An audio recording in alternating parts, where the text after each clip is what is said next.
दुनिया भर में अनेकों ऐसी जगह हैं जो रहस्यों से भरी पड़ी हैं। इनमें से कई जगहों के रहस्यों को वैज्ञानिक आज तक भी नहीं सुलझा पाए हैं। आज के इस वीडियो में हम आपको ऐसी ही जगहों के बारे में बताने जा रहे हैं। Number 1, blood falls, Antarctica.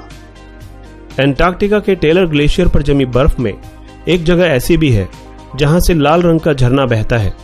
इसे देखकर ऐसा लगता है कि इस झरने से खून बह रहा हो। हालांकि वैज्ञानिकों ने इस पर कई शोध किए, लेकिन कोई निश्चित नतीजा नहीं निकाल पाए। उनका एक अनुमान यह है कि इस जगह बर्फ के नीचे शायद लौह तत्व की अधिकता है, जो पानी को लाल रंग का बना देता है। हालांकि ये लाल झरना अभी भी रहस्य बना हुआ है।